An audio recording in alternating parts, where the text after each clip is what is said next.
ಬೆಳಗಾವಿಯಲ್ಲಿ ಮತ್ತೆ ಜಾರಕಿಹೊಳಿ ಸಹೋದರರು ಬಲಿಷ್ಠ ಅನ್ನುವಂಥದ್ದು ಪ್ರೂವ್ ಆಯ್ತಾ? ಇಲ್ಲ ನೋಡಿ, ಜನರ ಆಶೀರ್ವಾದ ಇರತಕ್ಕ ಜಾರಕಿಹೊಳಿ ಬಲಿಷ್ಠ ಆಗೇ ಇರ್ತೀವಿ. ನಾವು ಜನರ ಆಶೀರ್ವಾದದಿಂದ ನಾವು ಇಷ್ಟು ಮೇಲಕ್ಕೆ ಬೆಳೆದು ಇದೇ ಥರ ನಾವು ಜನರ ಜೊತೆ ಸಂಪರ್ಕದಲ್ಲಿರ್ತೀವಿ. ಜನರ ಆಶೀರ್ವಾದ, ದೇವರ ಆಶೀರ್ವಾದಕ್ಕೆ ನಮ್ಮ ಜಾರಕಿಹೊಳಿ ಬಲಿಷ್ಠವಾಗೇ ಇದ್ದೇವೆ. ಚಿಕ್ಕೋಡಿಯಲ್ಲಿ ಕೆಲವೊಂದಿಷ್ಟು ಸೋಲಿಸ್ಬೇಕನ್ನುವಂತಹ ತಂತ್ರಗಾರಿಕೆಗಳು ಮಾಡಿದರು ಪಕ್ಷದಲ್ಲಿ ಇದ್ದುಕೊಂಡು. ಅದೆಲ್ಲ ರಾಜಕಾರಣ ಇರೋದು ಸರ್. ಆದರೆ ನಮ್ಗೆ ಜನ ಬೆಂಬಲ ಇರಲ್ಲ, ಅದಕ್ಕಾಗಿ ಜನ ಮತ ಹಾಕ್ತಾರೆ ನಮ್ಗೆ ಗೊತ್ತಾಯ್ತು. ಅದಕ್ಕಾಗಿ ಪ್ರಿಯಾಂಕಾ ಅವರು 1 ಲಕ್ಷ ಮತ ಅಂತ ಗೆದ್ದಿದ್ದಾರೆ. ಬೆಳಗಾವಿ ಜಿಲ್ಲೆಯಲ್ಲಿ ಜಾರಕಿಹೊಳಿ ಕುಟುಂಬ ಸೋಲು ಗೆಲುವನ್ನು ನಿರ್ಧಾರ ಮಾಡುತ್ತೆ. ಯಾರು ಅವ್ರನ್ನ ಬೇಕಂತಾರೆ ಅವ್ರನ್ನ ಗೆಲ್ಲಿಸ್ತಾರೆ, ಯಾರು ಬ್ಯಾಡ ಅಂತಾರೆ ಅವ್ರನ್ನ ಸೋಲಿಸ್ತಾರೆ.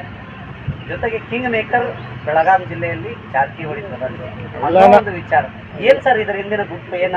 ನೋಡಿ, ನಮ್ಗೆ ಜಾರಕಿಹೊಳಿ ಅಭಿಮಾನಿಗಳು ಮತ್ತು ನಮ್ಮ ಕಾರ್ಯಕರ್ತರು ಅವ್ರದ್ದೆಲ್ಲ ಆಶೀರ್ವಾದ ಇರೋದ್ರಿಂದ ನಮ್ಗೆ ಶಕ್ತಿ ಆ ಥರ ಇದೆ. ಅದಕ್ಕಾಗಿ ಅವ್ರದ್ದೆಲ್ಲ ಕಾರ್ಯಕರ್ತರದು ಜನರ ವಿಶ್ವಾಸ, ಒಂದು ಪ್ರೀತಿ. ಯಾಕೆ ಜಾರಕಿಹೊಳಿ ಸಹೋದರು ಎಲ್ಲ ಜನರಿಗೆ ಸ್ಪಂದಿಸ್ತಾರೆ, ಜನರಿಗೆ ಕೆಲಸ ಮಾಡಿಕೊಡ್ತಾರೆ ಒಂದು ಅಭಿಮಾನ ಇರೋದ್ರಿಂದ ಅವ್ರು ಜಾಸ್ತಿ ನಾವು ಹೇಳಿದ ಕಡೆ ಮತ ಹಾಕ್ತಾರೆ. ಮತ್ತು ಪಕ್ಷಕ್ಕೂ ಯಾವ ಪಕ್ಷ ಅದಕ್ಕೆ ಬೆಂಬಲನೂ ಕೊಡ್ತಾರೆ. ಜಾರಕಿಹೊಳಿ ವೋಟ್ ಬ್ಯಾಂಕ್ ಬೆಳಗಾವಿ ಜಿಲ್ಲೆಯಲ್ಲಿ ಇದೆ. ಬೆಳಗಾವಿಯಲ್ಲಿ, ಚಿಕ್ಕೋಡಿಲಿ ಮತ್ತು ಇನ್ನೂ ಇದೆ.